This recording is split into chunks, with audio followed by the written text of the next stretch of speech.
Welcome to Event Experience by Bizzabo, the podcast where we bring the best and brightest event experience leaders together to share stories, tips, and lessons learned from creating some of the world's biggest events. I'm Rachel Moore, your podcast host. Today's episode takes us to the high seas with our guest, Robert Quinn Burnell, a hospitality and entertainment professional for a major cruise line.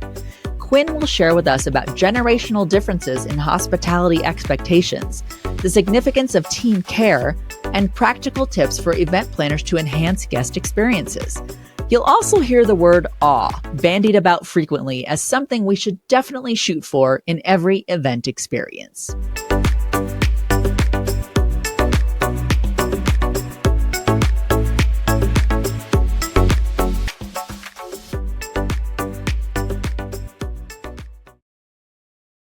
Everyone, great to see you again here on a new episode of Event Experience. And today's guest is a hospitality and entertainment professional whose career began in live events before he was even out of his teens. And I'm really betting a lot of our audience, a lot of you out there can relate with this. Now at just 22 years old, he has built an international career managing large-scale productions and creating unforgettable guest experiences across the cruise and luxury hospitality industries. I am thrilled to welcome Robert Quinn Burnell to Event Experience. Quinn, thanks so much for joining us here on the podcast. Rachel, it's a real pleasure to be with you. Thanks so much for having me. You bet. I'm super fascinated. I love that we get all kinds of experienced people in here, but this podcast is really for people at any age. And so I'm super excited to have you on the pod today. But I know I just gave the briefest of brief intros to you. So I want to toss it back over to you.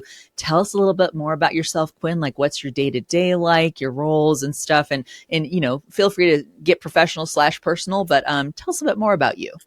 Yeah, absolutely. So I live a bit of a dual life. So I work in the cruise industry for one of the top 3 major cruise lines in the world. I'm the manager of charter operations. So our clients rent out the entire cruise ship and throw massive parties, corporate outings, retreats, that sort of thing. So that's a big part of my daily life. And on the other hand, I do run my own organization and I freelance in events and parties, and then really focusing in on hospitality leadership, which is going to be a big part of what we speak about today. As you know, we're developing hospitality for the future, right? Yeah. So how are we making people feel seen, heard, and belong within our event world, our concerts and festivals? You're so right. We are indeed going to talk about hospitality today. By the way, I had no idea one could rent out an entire cruise ship, but of course that makes sense. I mean, I know yachts and things like that are, rented out. I worked for a company where they did indeed rent out a yacht, but cruise ship is just like, whoa, that's a whole nother level. So pretty wild. Absolutely. I'll just tell you right off the bat, one of my favorites that we do, it's 96 hours of nonstop EDM music. We dock at a private island for about 18 of those hours and throw a massive party on the island as well. It keeps us on our toes, and I just love that community as well. Wow. Oh my gosh. Now I just want to go on a cruise. Okay. And everybody listening is like, yeah, same. I am going to segue us now into some get to know you questions. Love it. So I will lob a wrench into here because you can answer this first question. It's kind of a pick the road less traveled by. We'll pick which path you want. So you can either tell me what is your favorite AI prompt to use nowadays when you are event planning, or what are your go-to on-the-ground event day shoes to keep your feet alive for the 14 plus hours you're going to be on them. So you can pick AI prompt or shoes. Which one would you like? I'm going to get a lot of controversy here. I am a 22-year-old event professional who doesn't use AI for my work. Okay. No judgment. I want to hear more a little bit, but yeah. I like to experience things with my heart and soul. I spend my time out in the field, at restaurants, at bars, at events, at galas, at trade shows, just really feeling the soul of what is being offered today and how it can change, or how it needs to change and how it needs to level up for the future. The shoes that I wear when I do that, it's funny. It's a niche question. I wear Onitsuka Tigers, which are a Japanese shoe brand, which you actually can't buy off the shelves here in the United States. You can only buy them. You can buy them online, or you can buy them in Asia, There's nothing crazy or special about them. I just really enjoyed them. Well, hey, we have a very lengthy list of shoe recommendations by our guests. Okay. So, but I also love, thank you for giving us that insight too. And again, as I mentioned, hospitality is a major undercurrent, but yeah, AI has been a theme we hear a lot absolutely. about. So it's refreshing and neat to be like, okay, good. Here's someone who's, let me go out and feel that stuff before I even think about, let me go run to ChatGPT now. Because AI has no clue what hospitality is. That's right. No clue. That's right. Sure, I know AI makes people feel certain ways, but I don't know if that's always the right way. Right? Do you feel taken care of by ChatGPT? I don't think so. Well, I'm telling you, ChatGPT wasn't going to go run out and get that hot dog from that vendor outside. And let me bring it back in. It's like, not yet anyway. That's true. See what happens. Next question. Are you listening to, watching, or reading anything these days that you can't put down? And it doesn't have to be related to events. Sure. I'm rereading Unreasonable Hospitality right now by Will Guidara. I think it's one of the best books for our industry. I just finished watching The Sopranos, which I hadn't seen, and I loved it. I am listening to Diary of a CEO, and I am listening to the Caleb Hearing podcast, which is very, very funny. It's lighthearted. That's always nice. I have to laugh a little bit every day too, so I definitely infuse some humor in there. Great recommendations. Is there a particular social post or a piece of media or even a hot take about events that you found interesting lately? What was it? Hospitality was the original UX design. Yeah. It's about the sincerity. It's about the user experience. We're seeing a new wave of embracing anti-perfection, moments that feel raw, human. That's the future of connection, by letting people be who they really are. I think that's what it is. And I also think that hospitality people can read a room faster than AI will. Agreed. Yep. There's someone I work with who she's always like, well, these swag bags aren't going to get filled by AI. So I think I'm good. And it's like, exactly. Not yet. Yep. That's right. So I'm so glad to have you on. What really drew me to want to have you on the show is because among all the themes we've been hearing this year, particularly, AI, budgets, micro events, there's been a lot of those recurring themes, especially Bizzabo. We've been talking about those, not just here on the podcast, but in our webinars and stuff. But there's been this other kind of underlying current among it all. And I'm hearing it over and over again. And that is the concept and practice of hospitality. So to kick off today's discussion with you, I'd love to ask you, what is your personal philosophy around hospitality, especially in your role and kind of what you've experienced so far? Gosh, it's nuanced, but it's also so simple at the same time.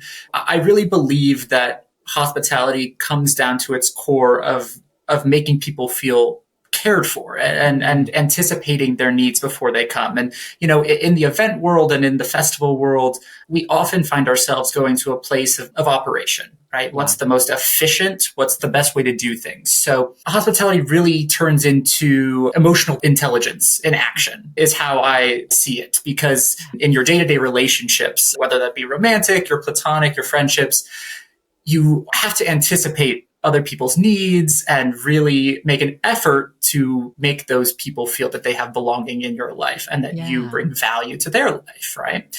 It very simply translates across the board.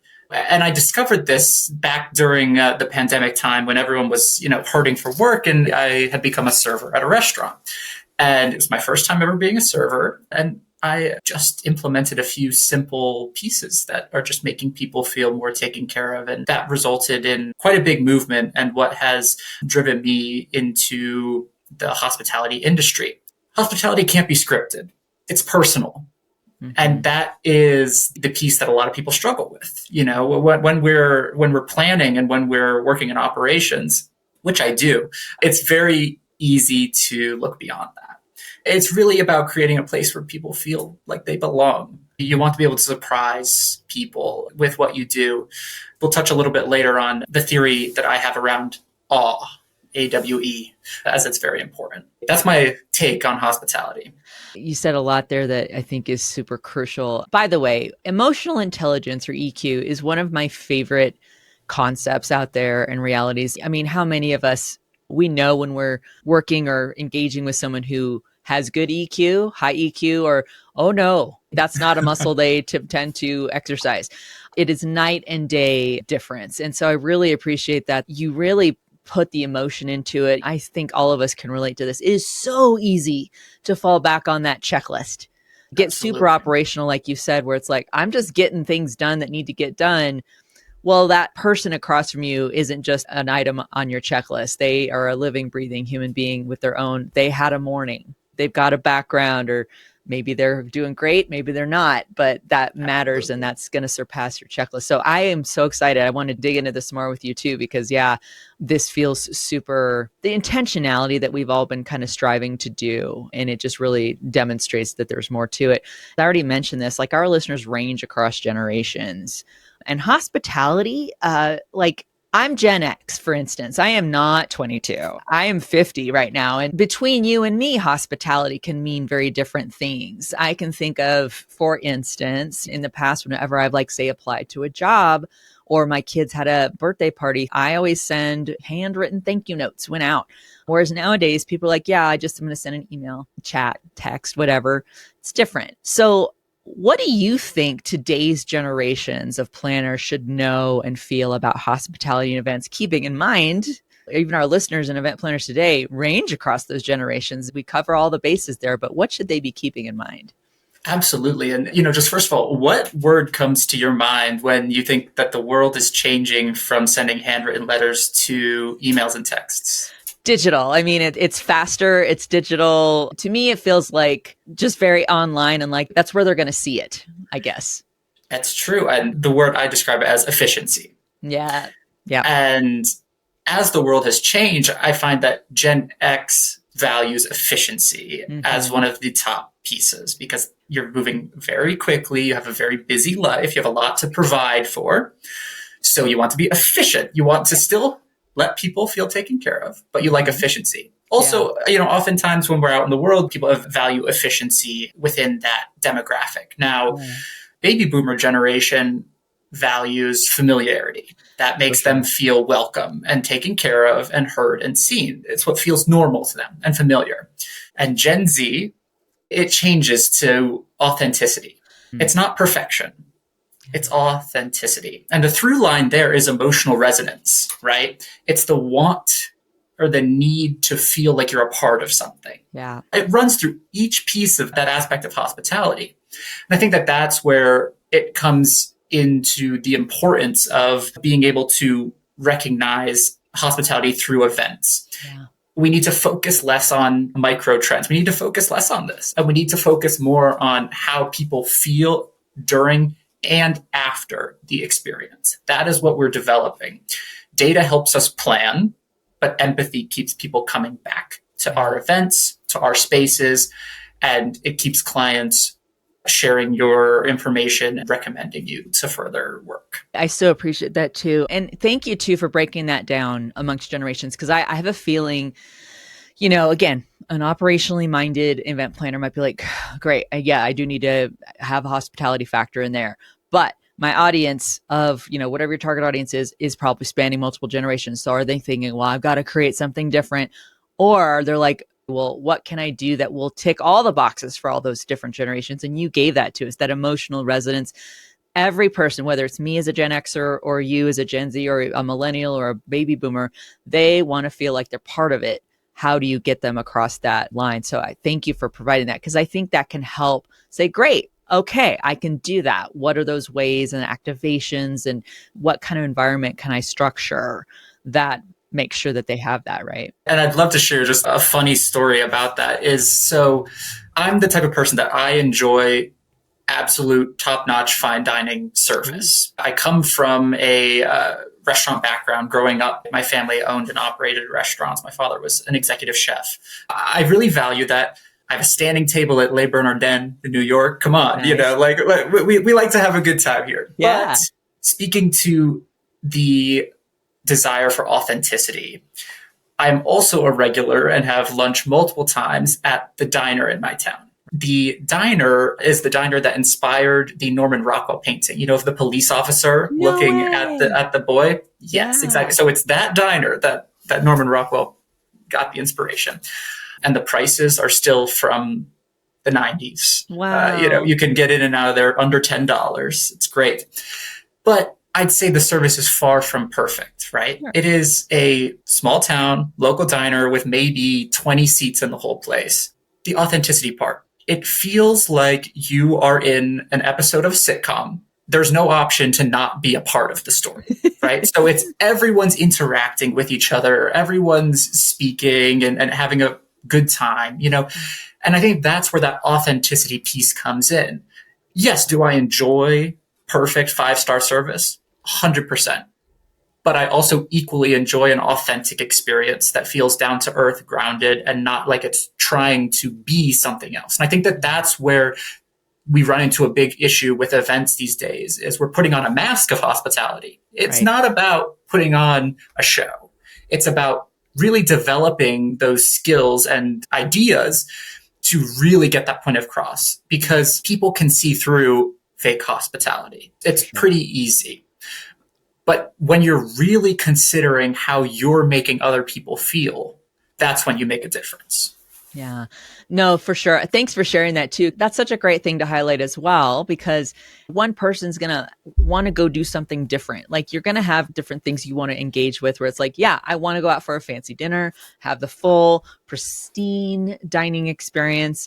But today, now I want to go be cash, and I just want to like hang out. I'm cool if even the table might be a little wet from them wiping it down from the last person or whatever. This is what I do.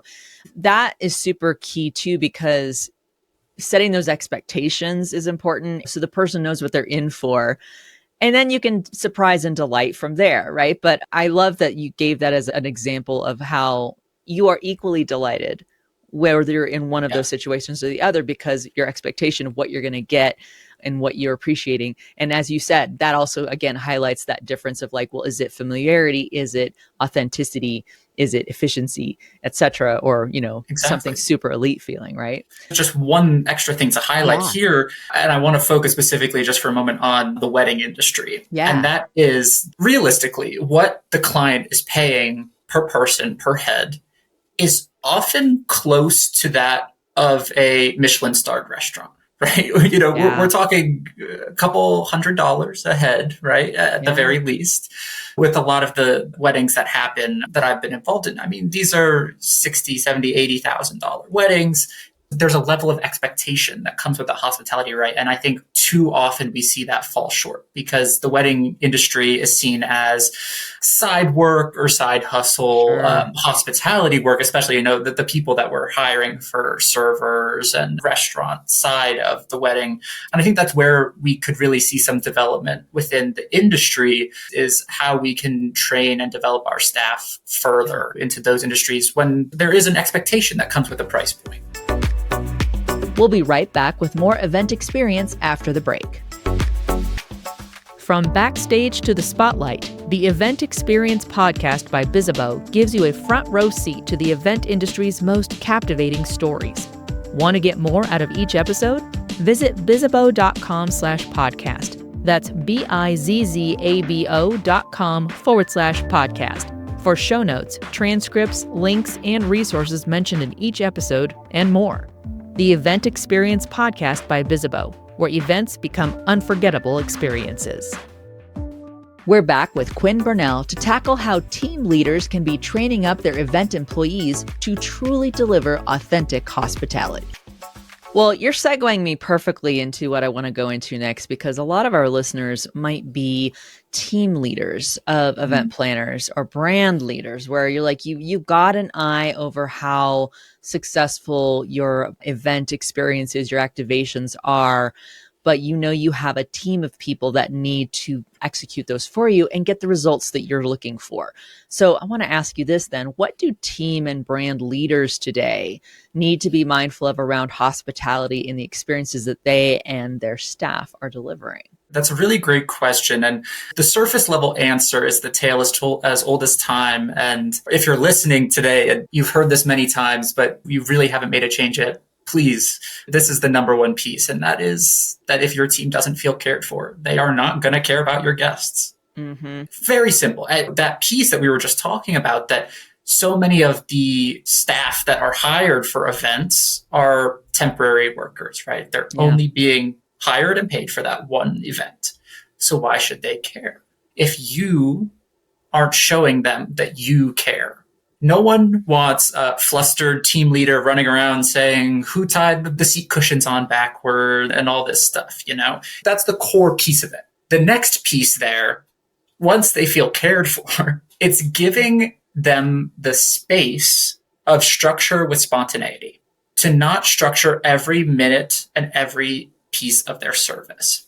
And this is where we saw this huge shakeup with Will Guidara and Unreasonable Hospitality, because he was in a 3-star Michelin restaurant. And in those settings, the service is literally written down on a checklist, and you must abide by every single piece. And that is a formula as to how to give someone the perfect meal at this restaurant, right? And then Will Guidara shook it up. Many people know that the famous story, he overheard a table. They had visited New York, and the one thing that they never did that they really felt that they missed out on was that they didn't get to have a New York hot dog. So he literally ran out to the sidewalk and bought a hot dog, brought it back to the kitchen, had the chef cut it up into 4 pieces, a swish of mustard, a swish of ketchup. Wow. And he walked out and he put this down in front of them. And they were really blown away. Yeah. So it is disrupting the formula. Yeah. We all have a formula. I have a formula. I'm like, when we're talking to people, we have a formula in our heads of what works, what doesn't work, what we should say, what we shouldn't say. But it's about giving space to be more spontaneous and allow to create moments of delight. Yeah. It's also structuring consistency within your team. I always say consistency builds trust, but humanity builds loyalty. Yeah. Really treating those around you like humans. And that goes back to what we were originally saying, is that server that came in today might be breaking up with his girlfriend right then. Right. You literally don't know where people are at. But right. Then at the same time, that server could also be turning around and serving a guest that is also breaking up with their boyfriend. Right. And no one knows. No one knows that this is happening, right? These are all things that we carry internally. Yeah. But it's about walking around with that on your shoulders, that you understand that people are victims of the human condition all around us. And it's about being able to act with levity and positivity and really to develop a successful connection. Yeah, it's so true. And a similar story, I know I've shared this on the podcast before. My stepfather used to be a hotel manager in Houston, and they had someone who reserved a room, and they sent a note in with the reservation saying, and it was a test. But the person was like, when I arrived to my room, I would like there to be 3 individual peanut butter M&Ms sitting on a napkin on my bed. And I was also like a picture of those 3 M&Ms framed on the table. What? Why do you want that? But they did it. They were like, yep, we did the whole thing. And they did it exactly according to what the person asked for. And it wound up going viral because the person went on Reddit and said, oh my God, I totally was joking around and they did this, and led to just them getting a whole lot of like, whoa, that's going above and beyond, and everybody can like kind of judge like, what kind of request is that? But still, it's like, well, look what they did. I mean, that was pretty amazing. But and a lot of that, I'm a big fan also of eavesdropping. I love listening to people. And it's not like I'm being sneaky or creepy. Yeah, sure. But I'm listening. I'm like, okay, I'm picking up on some cues, and, okay, these people, like that guy did, he's like, they want a hot dog. I can make that happen. Step outside that script and go and make it happen and create that delight. Such a great example. And really appreciate too, you bringing up the culture needs as well. But yeah. Yeah, but I will have to say, I've never gotten that service at the Hilton Garden Inn. I don't know what hotels you guys are staying at. I know. Note for everybody listening, I'm like, hey, when you make that happen, I mean, you can go viral just making someone's delight happen. That's pretty cool. So for our audience of event planners that are listening, and they're like, okay, great, I'm hearing you. I need to incorporate hospitality more. I need to keep that more in my frontal lobe as I'm putting these things together. How can those event planners, what's some practical advice that you have for how they can weave hospitality into their opportunities for attendees to connect? And any examples you can share of that would be great too. Genuine connection happens when people psychologically feel safe. You need to create an environment in which people feel safe. Yeah. And that can be done in a few different ways. But I think the one that stands out the most to me is creating and designing spaces that encourage interaction, shared experiences, lounges, micro moments between breakout sessions, this type of thing. Designing these spaces I've always said as a hospitality leader, and this is something that I thought about back when I was like 16 or 17, is because I was attending weddings.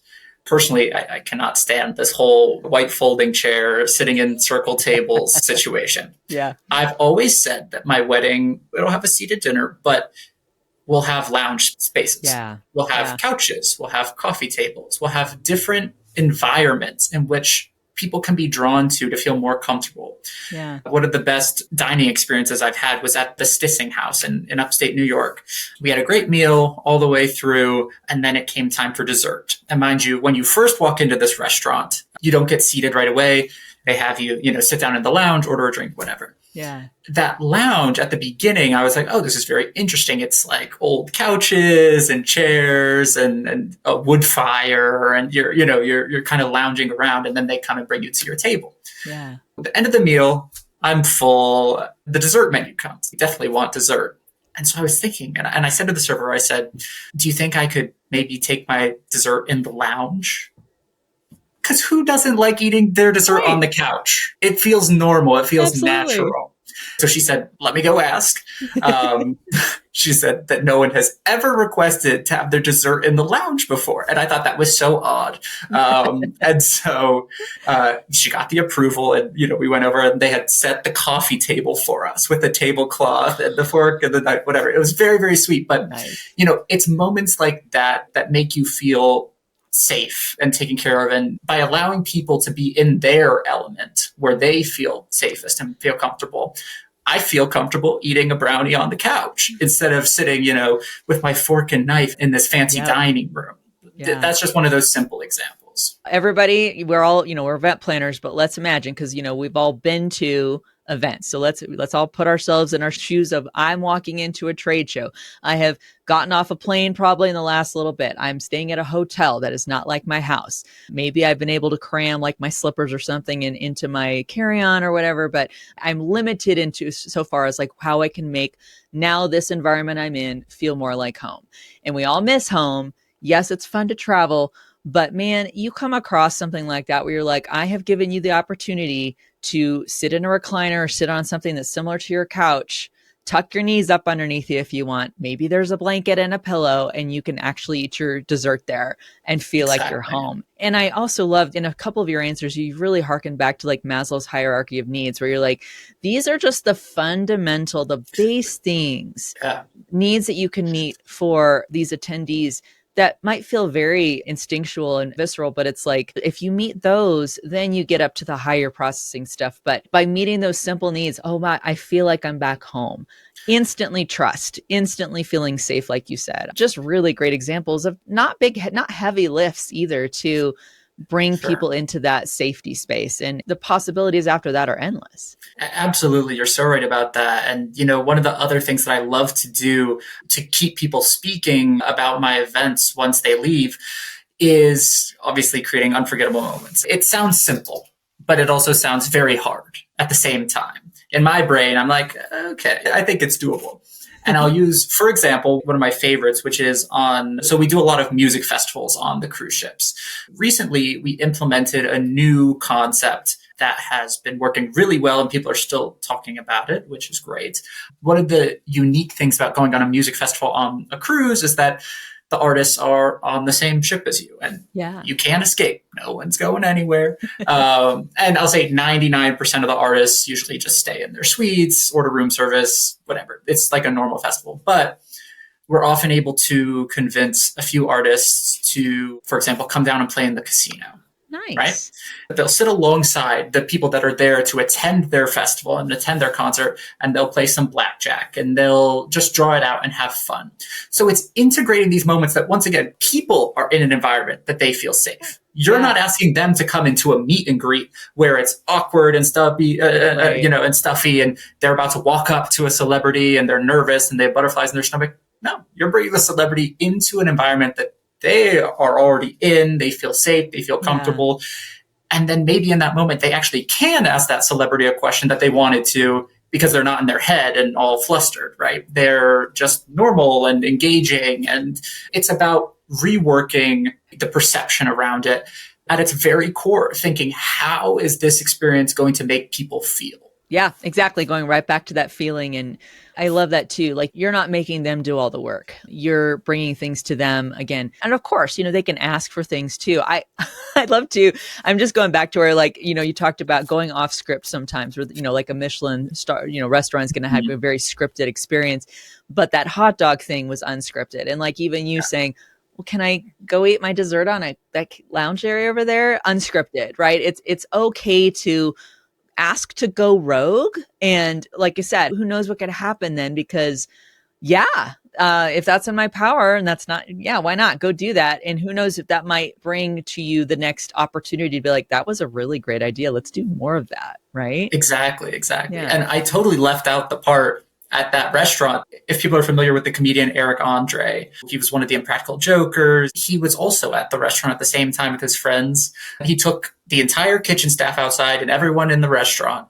And because he had a trunk of his car was full of fireworks, and the guys from the kitchen lit off fireworks with a blowtorch in the parking lot of this restaurant. So that also made it memorable, but I was more focused on getting back to my brownie on the couch. Let's be honest. I'd want the brownie as well. That'd be brownie versus fireworks. Exactly. But that really, I think, ties back into what I wanted to talk about earlier, and that is awe. Yes.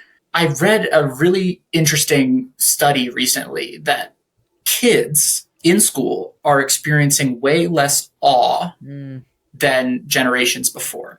Yeah. And that is from just being chronically online and having anything accessible at your fingertips. If I want to see a video of Rio de Janeiro on a perfect summer day, I can find it within 10 seconds. Yeah. So then if I go there, I'm like, yep, this is what it looked like in the video. Yeah. There's no awe left. Yeah. And so it's not just a simple laughable matter which we're having. It's actually really being damaging on these future generations. Yeah. This is where I'm seeing a huge uptick in success when it comes to events. If we're able to introduce an aspect of awe into people's lives, it really, really is easily unforgettable. We laugh that it's a big challenge to make an unforgettable thing, but think about how simple it is to actually make people feel this emotion of awe. Yeah. I'll use, for example, one of our charter cruises that we do. The entire ship turns into a winter wonderland. There's snow, there's Christmas trees. This is the middle of the summer. People walk into this experience and they really feel transported. So it's about being able to access this element of awe that really develops into something much, much bigger for your guests at your event. I completely agree. And I think that's so key what you said too. This goes back a bit to the generational thing too. Like maybe things have come full circle. Like, you might think or might assume, like I've got a 17-year-old and a 19-year-old and I might be like, they can see everything, but no, you still have the capability. Particularly, this comes right back to, this is why some of these things they're tangible, tactile things you can do in the moment. Or like you said, spontaneity, where you're like, hey, let's just do this. You can manufacture an awe moment out of something that seems very rudimentary just by like, okay, like you said, let's go off script. Going to throw a wrench in the works and see what happens. And instantly you now have an experience like, I don't know that I could have found that online, and it's unique to them. Really great ideas to cut it from a different cloth and not be afraid of and some of this involves risk, and it's like, okay, we're going to see what happens. But the reward is huge when you can do that. And I did create something that wouldn't have been there otherwise and nobody expected. And the attendee is swashbuckled. There you go. Not a term that I would use in my generation. Right. Well, there you go. See, this is what we're talking about, y'all. So yeah, you got, and I don't even want to, I'm not going to say the 2 digits that are being said in classrooms right now. And if you don't know what I'm talking about, reach out to me on social. You'll know, I'll tell you what I'm talking about. It's not dirty or anything. It's just like, oh God, I'm going to leave that to the side. Yeah. Trends, y'all. Yeah. Generational trends. Exactly. Don't know what it means. So really great. All right. And the last and easiest question of all, where can our listeners find and follow you online? Sure. Honestly, I work under the radar, folks. I don't have a website. I don't have any of that. I'm word of mouth only. So you can follow me on Instagram at r.Quinn Burnell, where you can keep up with all my activities and parties I'm throwing and events that we're at, and then really getting down to the root of hospitality as well.